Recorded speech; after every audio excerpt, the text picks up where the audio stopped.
It always starts as just a whisper, a warning that nobody really pays attention to. There's this little shake in the system. Most folks don't even notice, but it's there, trust me. Back in 2007, that quiet whisper turned into a full-on roar. Things were about to get wild. Michael Burry, the quirky hedge fund guy from The Big Short? He was the first to spot what was coming. He actually said, "I have found a flaw in the system," but nobody wanted to hear it. He saw the whole thing like a house of cards, just waiting to come crashing down. It was all built on bad debt, ready to fall over, disaster just waiting to happen. And now, jump to today, 2025. Those whispers, they're back, and honestly, they're a lot louder this time. Ray Dalio. He started Bridgewater Associates, and now he's the one ringing the alarm bell. He's talking about a big shift, like the old rules just don't work anymore. Nothing feels safe. You can feel the tension, right? It's everywhere. Wall Street, Main Street, everyone's got that deja vu feeling.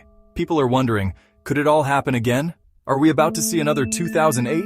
Is everything about to crash again? The warning signs are everywhere, if you're willing to look for them. Lehman Brothers, Bear Stearns, Washington Mutual, remember those names? They're proof that stability can just vanish in a heartbeat. Nothing's unbreakable.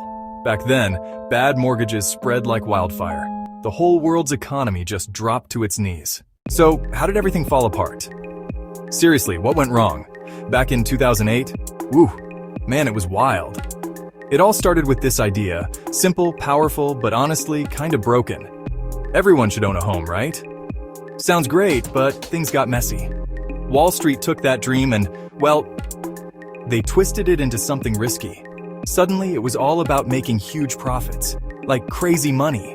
Banks started handing out subprime mortgages left and right, fast and honestly super reckless. They gave loans to folks with bad credit, didn't even ask questions, and even to people who had no way to pay it back. It was nuts. A lot of these were adjustable rate loans, basically traps just waiting to snap shut. They'd start with a super low teaser rate. Then boom, the payments shot up. Suddenly, families were crushed by bills they just couldn't pay. And you know what? The lenders didn't care, not one bit. They bundled up all those risky mortgages super quick, didn't even blink. They turned them into these complicated things called CDOs, basically financial time bombs. Then they sold them to investors with zero warning. It was like playing hot potato with risk. Nobody wanted to get stuck. And the rating agencies? They stamped these toxic bundles AAA. Can you believe it? The numbers? They tell a scary story. Nearly 10 million American families lost their homes. It was heartbreaking. Hey, have you noticed? It feels like we might be heading for trouble again. Do you ever get that sense of deja vu, like, is this all happening again right now? The warning signs are everywhere, honestly. Are you seeing them too, or am I just being paranoid? The first big red flag for 2025? Debt. Seriously? There's just so much of it. It's like we're buried under a mountain. American families owe more than $17.5 trillion now. Can you even imagine that? It's a record. Totally wild. And that's not just some rumor. That's straight from the Federal Reserve Bank of New York. It's real. That's actually more than the entire economy of China. Let that sink in for a second. And it's even more than the whole Eurozone. These numbers are just huge. For most families, it's like you're drowning in bills. Credit cards piling up, car payments, and mortgages. It just feels like too much sometimes. And honestly, it's only getting tougher out there. All this debt is turning toxic. It's getting more expensive every single day. The Fed's been cranking up interest rates to fight inflation faster than we've seen in decades. Now, monthly mortgage payments are shooting up. For a lot of people, it's just out of reach. Credit card bills, they're blowing up too. Budgets are stretched to the max. Families are desperate for a break. But honestly, there's nowhere to turn right now. This is how a wave of defaults starts. It's like the dominoes are all lined up, just waiting. And here's another big warning. The bond market is flashing red. Ever heard of the inverted yield curve? It sounds complicated, but it's basically the storm siren for the economy. When you see that chart flip, it's never good news. It might seem technical, but trust me, it's a dead, simple, proven sign that a recession could be coming. Normally, long-term bonds pay you more. That's just how it's supposed to work. A 10-year bond should always pay more than a 2-year one, right? But now it's flipped. Short-term bonds pay more. That's a huge red flag. People are nervous. Investors are spooked. They're running for safety. The fear is real, and it's only getting louder. You know, this whole yield curve thing, it's not just some technical warning. It's like a blaring siren. Seriously, every single US recession in the last 50 years, this showed up first. Every single time. And now, as we're wrapping up 2025, that curve's been upside down for way too long. The clock's ticking. You can just feel the tension building.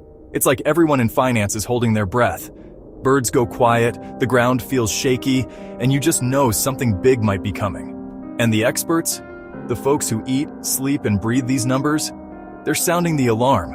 Honestly, they're worried, like really worried. Janet Yellen's talking about cracks in the system, especially outside the big banks. Weak spots popping up all over the place. Stanley Druckenmiller, he's calling this the biggest credit bubble he's ever seen. The biggest. That's not something you just brush off. Paul Krugman says he's seeing the same old warning signs from past crises. The pattern's repeating. It's like deja vu. When lifelong economists start using words like vulnerabilities and eerie, you can't just ignore it. This is the time to pay attention, before things get out of hand. So what does all this mean for you and me? These warning signs aren't just for Wall Street. They're flashing for everyone, right now. Mortgage payments? They just keep climbing year after year. And honestly, there's no relief in sight. Car loans? They're eating up more and more of your paycheck. Every month it feels a little tighter. Credit card bills just keep piling up, squeezing you even more. The pressure never lets up. That inverted yield curve? It's basically screaming, recession ahead. Job losses could hit any time. The threat's real. When the folks running the economy start to panic, it means the safety nets we count on are getting stretched thin, almost to the breaking point. Your margin for error? It's shrinking fast. Building your own safety net isn't just smart. It's urgent. It's about survival. So, is 2025 going to be even worse than 2008? To figure that out, we've got to dig into what's really different right now.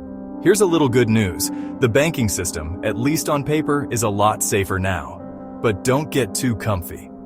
After 2008, new rules like Dodd-Frank made banks keep more cash on hand, a cushion for bad times. But is it really enough? Banks can't make wild bets with borrowed money like before. It's tougher now, but not impossible. That wild, reckless subprime lending, loans with no proof of income, that's mostly gone. But let's be real, new dangers are always lurking. So, another banking-led collapse? Not as likely. But don't let your guard down. Household finances look a bit different now, at least on the surface. But cracks can show up anywhere. The mortgage debt that once sank the economy, now it's mostly held by folks with good credit. For now, anyway. And most loans are fixed rate these days, but the system's still under a lot of stress. So stay sharp. So, could we see another 2008? Honestly, it's not super likely. But hey, don't get too comfortable. The risks haven't just vanished. They're just hiding out somewhere new, waiting to surprise us. It's like squeezing a balloon, push down in one spot, and the risk just pops up somewhere else. There's no escaping it. These days, the real trouble is hiding in the shadows. Not in the big banks, but in this wild, barely regulated world called shadow banking. You've got regular banks, and then you've got shadow banks. The difference? It's huge, and honestly kind of scary. Think private equity firms. Seriously, keep an eye on them. Hedge funds, too. There's risk all over the place. And private credit lenders, nobody's really watching what they're up to. This whole sector is blowing up. Trillions of dollars moving around, and there's basically no brakes. It's like a black box. Nobody really knows what's inside or what's going on. How much are they borrowing? What kind of wild bets are they making? Honestly, we're all in the dark. If something goes wrong here, it'll happen fast. You might not even see it coming until it's too late. And there's more. The government and the Fed, they're playing totally different roles now. Back in 2008, the Fed could just slash interest rates and try to save the day. That's not really an option anymore. Back then, rates were over 5%. They had room to move. Now, not so much. Even after all the recent hikes, we're still starting from a much lower place. The Fed's busy fighting inflation, so money's tight. There's just no easy fix this time. If things go south, the Fed's stuck. Cut rates and risk crazy inflation, or keep them high and make the pain worse. Not a fun choice. There's no perfect answer. Every move hurts in some way. Warren Buffett said it best. You only find out who's swimming naked when the tide goes out. Well, the tide's out now. All that easy money is gone. Now we get to see who's really exposed. The good news? Your bank probably isn't going to collapse overnight. The bad news? The new threats are sneaky, harder to spot, and even harder to understand.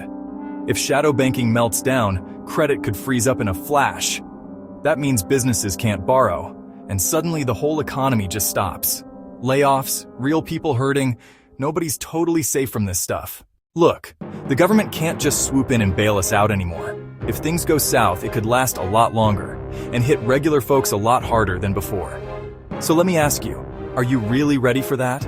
Your money, your future, is now tied to a system that's even murkier and more unpredictable than it was back in 2008. Honestly, nobody knows what's coming next, and that's why you've got to be prepared. Remember how 2008 started? It blindsided millions of people, right in the housing market. It can happen when you least expect it. But next time, the spark could come from somewhere totally different, like Silicon Valley. It could hit out of nowhere. Right now, we're in the middle of a wild, speculative frenzy. Prices are shooting up, and common sense is flying out the window. Artificial intelligence. The hype is everywhere. And tech stocks are climbing to some pretty scary heights. Honestly, it feels a lot like the dot-com bubble all over again. And we both know how that ended. Disaster. With so much on the line, freezing up isn't an option. You've got to take action right now. Start building your own financial fortress. Seriously, it's the best defense you've got. Don't put it off. First things first, get yourself a solid emergency fund. This isn't just a nice to have, it's a must. I mean it. This is about survival. You really do need the safety net. Experts say you should save up 3 to 6 months of living expenses. Put it in a high-yield account and get started now. Don't wait. This is your buffer, your lifeline when things get rough. Lose your job, get hit with a big, unexpected bill. This fund is what stands between you and real financial trouble. Don't take chances here. With this safety net, you'll make decisions from a place of strength, not fear. If you have to, start small, even $20 a week. The important thing is to start today. Set up automatic savings. Just let it run in the background. No excuses. Next up, tackle your high-interest debt. Go after it hard. Don't let it drag you down. Credit card debt is like a hole in your financial boat.